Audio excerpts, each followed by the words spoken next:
할렐루야! 사랑하는 성도 여러분, 지난 한 주간 평강 가운데 잘 지내셨습니까? 오늘 저와 함께 6월 EBS 성경은 드라마다 그 두 번째 시간, 그리고 본격적인 공부 시작해 보도록 하겠습니다. 지난 시간에 이시영 목사님과 함께 오리엔테이션 하셨는데요. 잘 보셨습니까? 지난 5월 EBS와 다르게 이번 6월부터 시작되는 EBS에는 여러분의 간절한 소망을 담아서 저희가 숙제를 내드리고 있습니다. 숙제는 잘 하셨습니까? 이미 여러분으로부터 저희가 숙제를 받았는데요.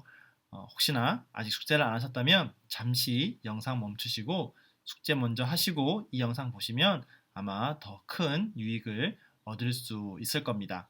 그럼 우리 먼저 숙제 한번 체크해 볼까요? 자, 오늘의 숙제는요. 성경 읽기 창세기 1장부터 2장, 그리고 욥기 38장 있었습니다. 읽으셨다면 읽었습니다 라고 이렇게 체크해 주시고요. 시편 8편 말씀 필사가 있었는데요. 필사하셨으면 했습니다 이렇게 체크해 주시면 되겠습니다. 자, 그러면 우리 오늘 본격적인 공부 시작해 보도록 하겠습니다. 오늘 저와 함께 할 내용은요. 1막 하나님이 자신의 나라를 세우시다. 바로 창조 이야기가 되겠습니다. 여러분, 이 성경은 드라마다라는 이 제목에서부터 알 수 있듯이 우리는 지난 시간에 성경을 하나의 드라마로, 이야기로, 특별히 육막 구조의 연극으로 우리가 이해를 해야 된다라고 그렇게 이유를 들었는데요. 우리가 연극을 보기 위해서는 그냥 연극을 보는 것이 아니라 거기에 대한 배경 지식을 가지고 있어야 됩니다. 그래서 오늘은 우리에게 필요한 배경 지식 세 가지를 먼저 보고요. 그러고 나서 이 연극에 등장하는 주연 배우를 함께 보도록 하겠습니다. 자, 첫 번째 우리가 알고 있어야 할 배경 지식은 바로 여호와 하나님의 이름에 담긴 의미입니다. 어느 정도 교회를 다니신 분들은 성경, 특별히 구약 성경에서 이름이 가지고 있는 그 중요성에 대해서 아마 많이 들어보셨을 겁니다. 구약 성경에서 하나님께서는 자신을 이름을 통하여서 계시하시는데요. 자, 창세기 1장에 보면 하나님께서 자신의 이름을 엘로힘이라고 그렇게 표현을 하십니다. 여러분, 이 엘로힘이라는 이름은요, 당시 고대 근동 사회에 일반적으로 사용되던 하나님에 대한 이름이었습니다. 근데 창세기 1장에서는 그 엘로힘 하나님이 무에서 유를 창조하신, 즉 창조 세계 전체를 존재하게 하신 분이다라고 그렇게 이야기를 하고 있습니다. 즉 이 엘로힘은 바로 창조주 하나님을 말하고 있는 것이죠. 자, 그런가 하면 2장에 가면요. 하나님의 이름이 야훼로 등장합니다.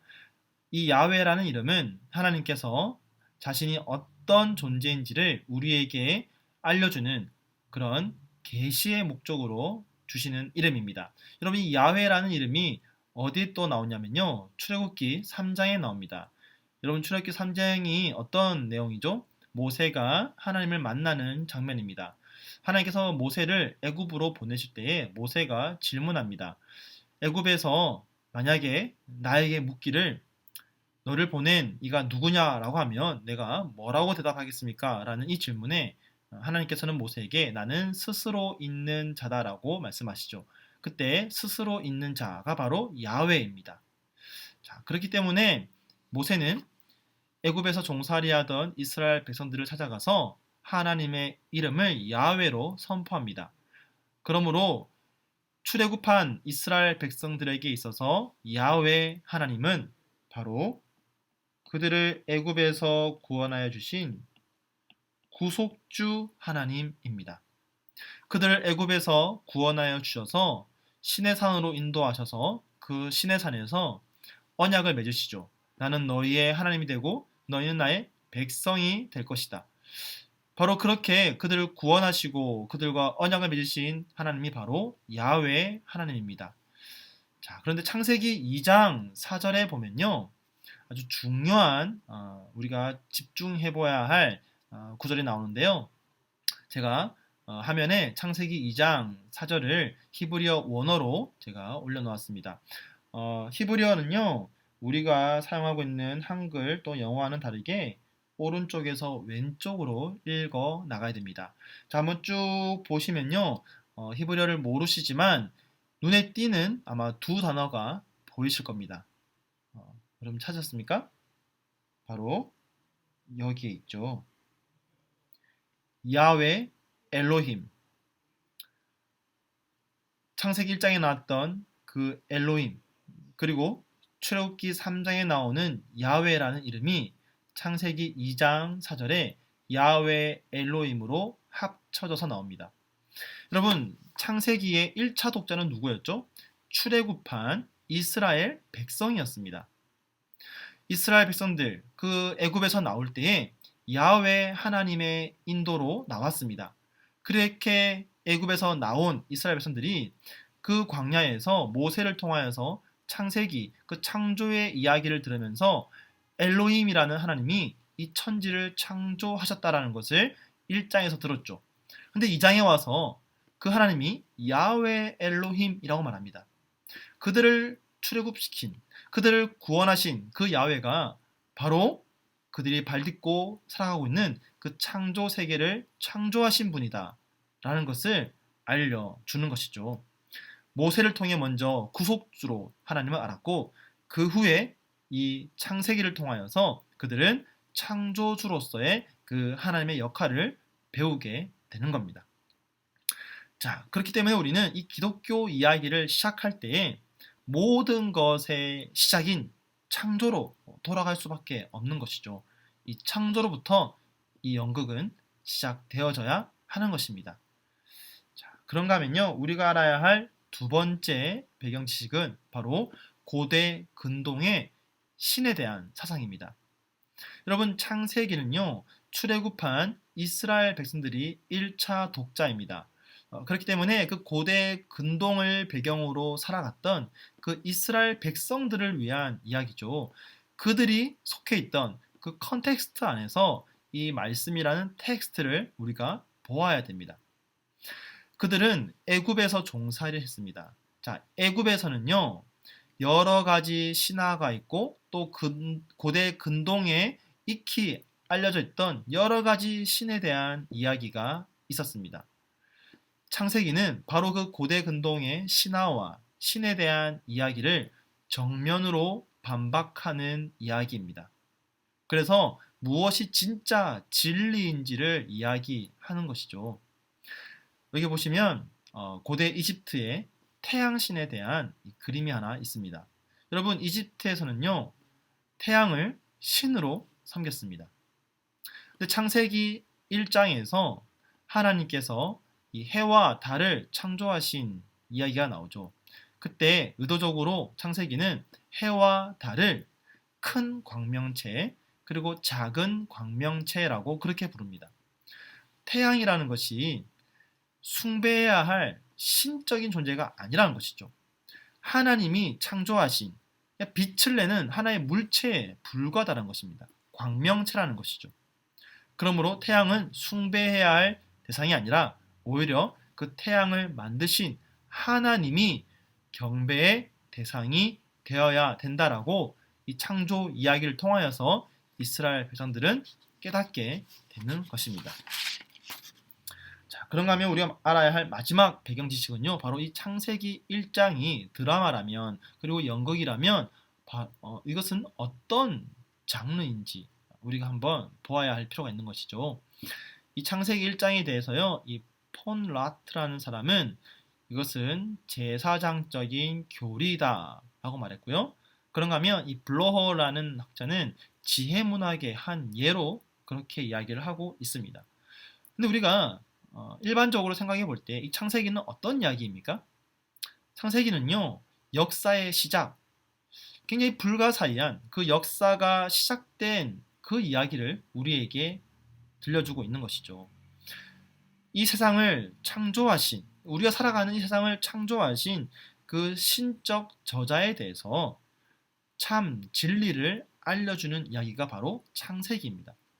그래서 모세가 이 창세기를 쓰고 이스라엘 백성들에게 들려준 의도는 창조 사역을 통해서 자신을 나타내신 참 하나님에 대한 참 지식을 선포하는 것입니다.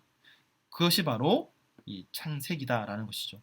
결국 이 창세기는 어떤 이야기냐? 바로 고대 근동 그 사회의 신화를 대항하고 반박하여 진짜 진리가 무엇인지를 선포하는 이야기가 바로 창세기 1장이 되겠습니다. 자, 이런 배경을 가지고 이제 우리가 연극 속으로 들어갈 건데요. 창세기 1장, 2장은 이 연극을 시작하는 이 연극의 주연 배우를 우리에게 소개시켜주고 있습니다. 첫 번째 주연 배우는 바로 하나님입니다. 여호와 하나님은 창조주라는 사실을 우리에게 소개시켜주고 있는 것이죠. 여러분, 창세기 1장 1절이 어떻게 시작됩니까? 히브리어 원어는요 이렇게 시작합니다. 베레시트 바라 엘로힘. 그대로 직역을 하면 태초에 창조하셨다 하나님이. 하나님이 창조하신 이야기로 창세기 1장은 시작됩니다. 하나님이 어떻게 창조하시죠? 말씀으로 창조하셨습니다. 하나님이 세계를 말씀으로 창조하셨다라는 이 말씀에는요 어떤 의미가 담겨 있냐면 창조주인 하나님과 피조물인 세계는 근본적으로 다르다라는 것을 우리에게 이야기해주고 있습니다. 창조 세계는 하나님으로부터 발현된 것이지 하나님이 의지를 가지고 만드신 의지의 산물이라는 것입니다. 엄격하게 구분되는 겁니다. 그런가 하면 하나님이 창조하신 세계이기 때문에 이 세계를 다스릴 수 있는 유일한 왕은 누구십니까? 바로 여호와 하나님입니다. 그런데 하나님은 그냥 이 세계를 창조하시고 끝낸 것이 아니죠. 창조주, 우리의 왕이 되신 그 하나님과 관계를 맺고 살아갈 수 있는 존재를 만드셨습니다. 그 존재가 누굽니까? 바로 우리 인간입니다. 하나님은 인격적인 존재로 우리 인간을 창조하시고 우리와 관계를 맺으면서 살아가십니다. 그러므로 우리는 인격적인 존재로서 하나님의 이 창조를 생각하고 바라볼 때마다 하나님을 찬양할 수밖에 없는 것이죠. 그리고 창조주 하나님을 우리의 왕으로 그렇게 모시며 살아가야 하는 것입니다. 자, 그런가 하면 두 번째 주연 배우는 바로 인간입니다. 여러분, 하나님은요 인격적인 존재로 인간을 창조하셨습니다. 그래서 하나님과 관계 맺고 살아가도록 하셨죠.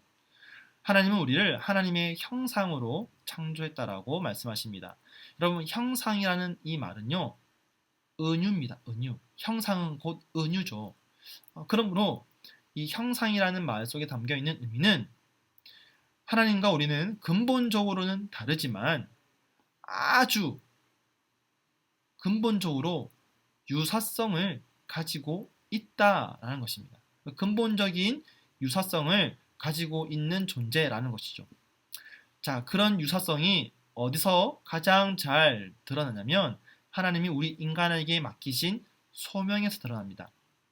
아까 우리는 하나님이 세계를 창조하신 유일한 왕이라고 하셨습니다.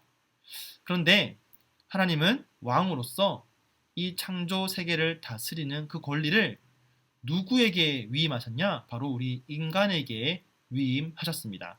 그래서 우리는 부왕의 직위를 가지게 되는 것이죠. 하나님은 천지를 창조하시고 아담으로 하여금 세계를 다스리고 통치하도록 부왕의 위치를 허락해 주셨습니다. 그렇게 하나님과 관계 맺으며 부왕의 직위를 감당하는 것이죠. 자, 그런가 하면 사람은요 하나님과만 관계 맺고 살아가는 것이 아닙니다. 하나님은 우리 사람이 또 다른 사람과 관계 맺으며 살아가도록 하셨습니다. 하나님께서 사람이 홀로 있는 것을 좋게 여기지 아니하시고 남자와 여자를 창조하셨죠. 서로 관계 맺으며 살아가게 하셨습니다. 그리고 이 관계의 가장 깊은 차원을 결혼 관계를 통하여서 누리고 경험하게 하셨습니다. 그래서 하나님은 결혼을 두 개인이 만나 한 몸을 이루는 것이다 라고 그렇게 말씀하셨죠.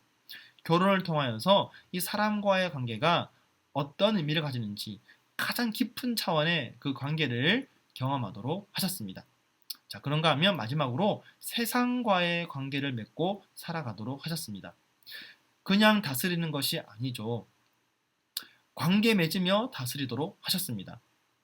하나님께서 천지를 창조하신 다음에 사람으로 하여금 동물들의 이름을 짓게 하십니다. 여러분, 이름을 짓는다라는 것은요, 주권적인 행사를 한다라는 것을 표현하는 것이죠. 그래서 하나님께서 세계를 창조하시고 이름을 지어주셨는데 특별히 동물들의 이름은 사람들로 하여금 짓게 하십니다.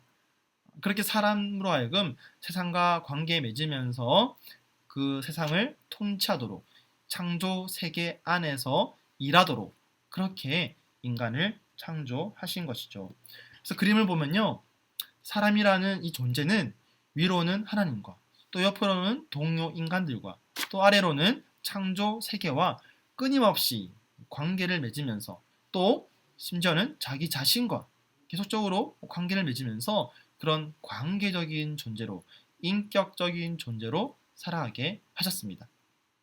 자, 마지막으로 세 번째 주연 배우는 바로 세상입니다. 하나님이 창조하신 세상, 바로 이 세상을 통하여서 하나님은 하나님의 영광을 우리 가운데에 보여주십니다. 창조된 세계를 보면 창조주가 어떤지를 알 수가 있는 것이죠. 하나님은 이 세상을 창조하신 다음에 이 세계가 선하다라고 계속 얘기하셨습니다. 보시기에 좋다라고 계속 이야기하셨죠. 왜냐하면 이 세계를 만든 창조주가 선하시기 때문입니다. 그런가 하면 이 땅에는 많은 다양한 것들이 존재하면서 동시에 그 안에 질서가 있습니다. 바로 우리 하나님이 그런 하나님이시죠. 삼위일체 하나님.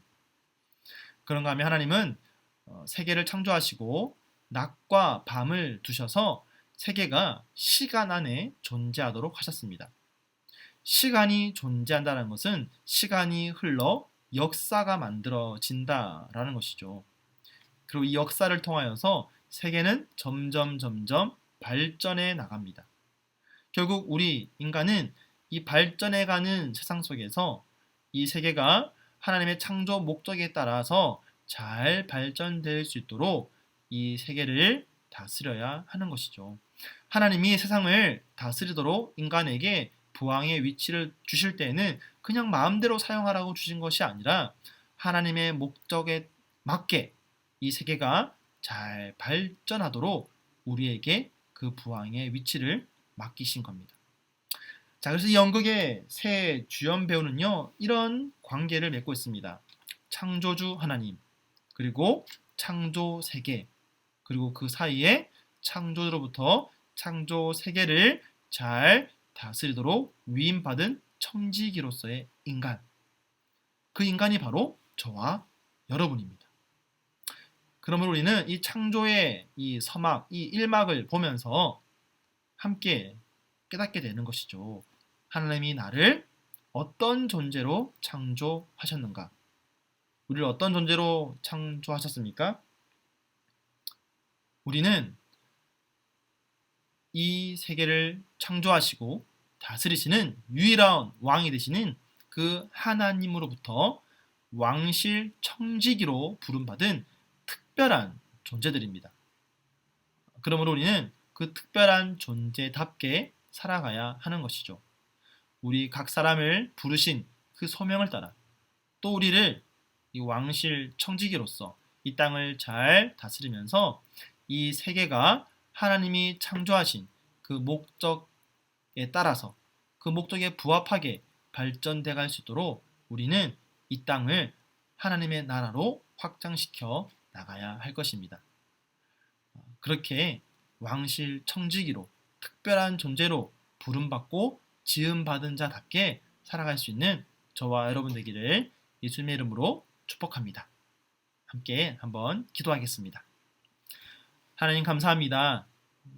우리를 창조하여 주시고 또 우리에게 왕실 청지기로서의 소명을 주셔서 하나님이 창조하신 이 세계를 아름답게 하나님이 원하시는 모습대로 다스리고 또 지켜나가고 또 하나님의 나라로 변화시킬 책임을 우리에게 주셨으니 우리에게 주신 이 소명을 우리가 잘 감당하며 살아갈 수 있도록 특별한 존재로